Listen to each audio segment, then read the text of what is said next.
So what if I told you that being blessed doesn't always feel like a blessing?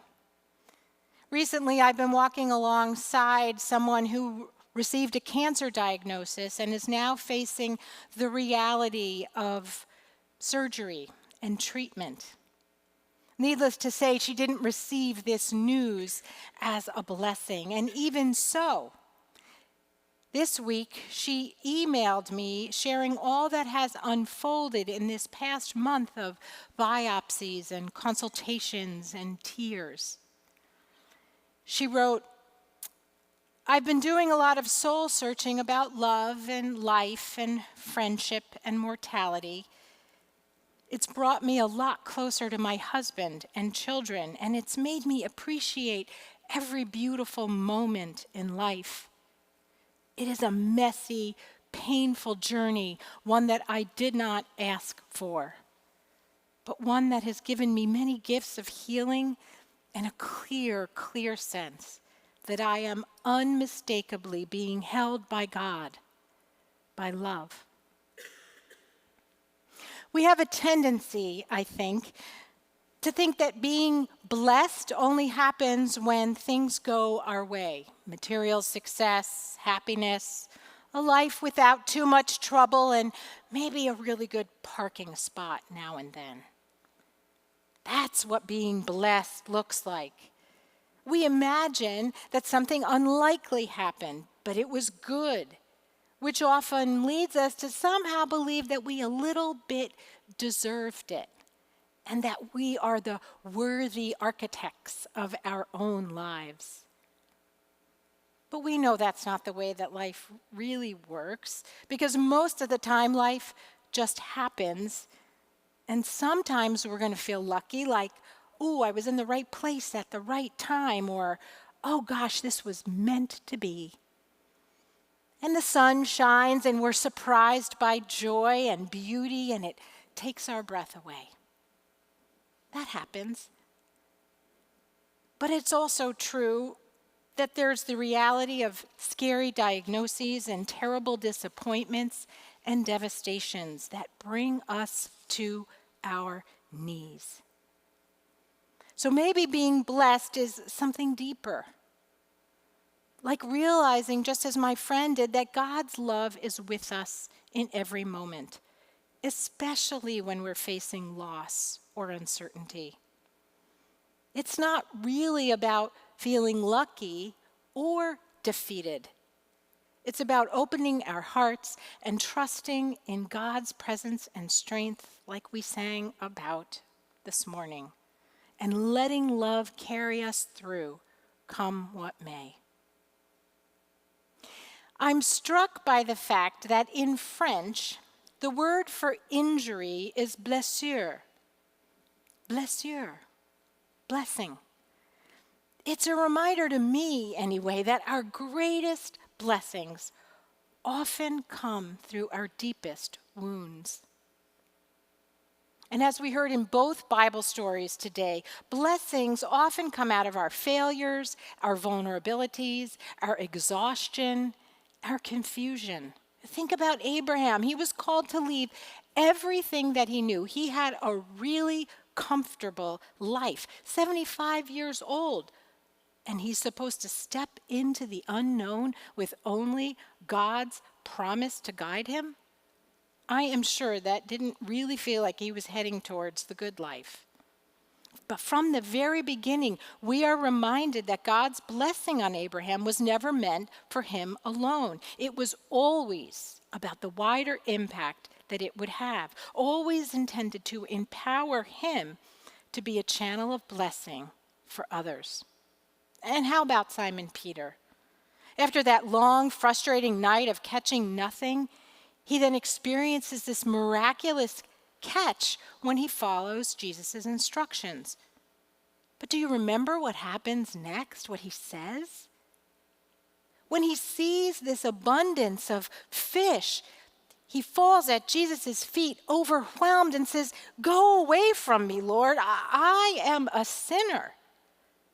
In the face of such a blessing, he feels unworthy. And yet Jesus responds not with judgment, but with an invitation to greater purpose. Don't be afraid, he says. I will make you fishers of people. Jesus takes Peter's moment of vulnerability and he turns it into a calling. The abundant catch of fish, you see, is not actually the blessing. No, the true gift is the invitation to become a blessing to others, to impact lives beyond his own. And the truth is, in both stories, the real blessing is not the abundance itself. I think if it were, we would look at abundance as some kind of reward for our faithfulness. Instead, the true gift is in the letting go. The letting go of the plan, the letting go of the life you had, moving away from the familiar, dropping your nets, and stepping in to the promise and purpose of the moment. Think about your own life blessings, whether good or bad or ugly. Don't they often come disguised as moments that stretch us and invite us to let go of who we think we were, or what we expected, or what we want? The real gift is the invitation to surrender, to trust, to follow. Can you think of a time in your own life, I'm sure you can, when in the midst of struggle or loss, you were able to see unexpected gifts of grace and God's presence guiding you through it? When we recognize that blessings in our life are not just about when things go our way, but about being with God every step of the way, I think something shifts in us. We realize that what happens to us, the joy, the pain, and everything else in between, in some real way is not meant for us alone. There are invitations to share our lives, our stories of being broken or battered or joyful or happy or successful. These are the gifts that we are called to share with those whose lives we touch. That's what it means to be blessed, to be a blessing. Nearly 10 years ago, our family went through an incredibly painful season with one of our children. It was a terrifying and heartbreaking time, one of the darkest times we've ever faced. But we were held and cared for in countless ways by an army of loving people, many of whom had already gone through a similar path as what we were going through, and their advice, their encouragement, and their prayers, that carried us when we couldn't carry ourselves. In recent years, many who know what we went through have sought me out for support and for counsel. Sometimes it's friends of friends of friends, and I get a phone call, and I realize that our experience equipped me to offer the same love, the same guidance, the same care that saved me a decade ago. By the grace of God, what felt like the worst part of our story has become a blessing for others. For the past several weeks, as a community of faith here at Westside, we have begun to consider pathways to generosity. And we have been asking in small group gatherings to recall a time in your own life when someone was generous toward you. I have been present for many of these small group conversations, and to my surprise, not one of them has to do with financial generosity. They have been powerful testimonies about being listened to and truly heard, being held in our grief, supported in our confusion, fed and comforted and welcomed in as we are, for who we are.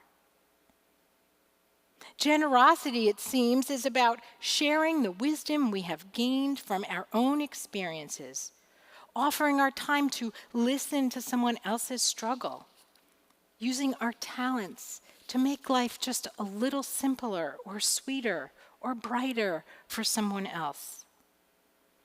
Even willing to just be with someone, no words, no wisdom, just, I hear you, I get it, or me too. Or maybe I cannot imagine what you are going through right now, but I am here with you. I'm with you, I'm praying with you. Just our presence, reflecting the presence of the one who holds it all in love. The impact of sharing our stories in this community has been truly beautiful. Talking about generosity, both given and received, you see, what it did was it naturally led to this deep sense of gratitude. Like, wow, I am really grateful as I recall these stories. We might have started out focusing on my life, my pain, my story, my time, my skills, my resources, my support, but it quickly shifted to something much bigger. A realization like, wow, everything I have is actually a gift. It's not about luck or deserving or earning. It's about recognizing that gift and being grateful for it. And do you know what? That gratitude just naturally seems to compel us to just want to share what we have, to pour out to others what has first been poured into us. And so I think as a community, we're already learning that true blessing isn't about success or comfort or anything like that. It's about connection and spiritual growth and grace.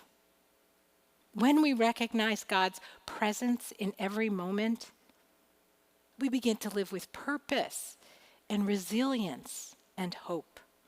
And when we share that presence with others, especially during the hard times, I think we create a compassionate, loving community that not only sustains us, but transforms us. And hopefully the world around us as well, by God's grace. So here's the bottom line as I see it. A true blessing isn't about having an easy life. It's about finding God's presence in every moment, especially the tough ones, and sharing that presence with others. So what if we saw everything, our skills and our possessions and our experiences, as tools that God has given us to bless the world? What would it look like if each one of us asked God, how do you want me to use what I have to bless others? So this week, I'm going to invite you to do something fun. Think about your own blessings. Maybe not just the joyful ones, maybe the hard and scary ones too, and the struggles that you have come through. This is something that you all can do. It doesn't have to be a grand gesture. Ordinary small moments are always welcomed. And maybe ask yourself, how might I be a blessing to someone else because of what I have been through? And how can I take what I have received and share it in a way that reflects God's love and presence in this world? Amen.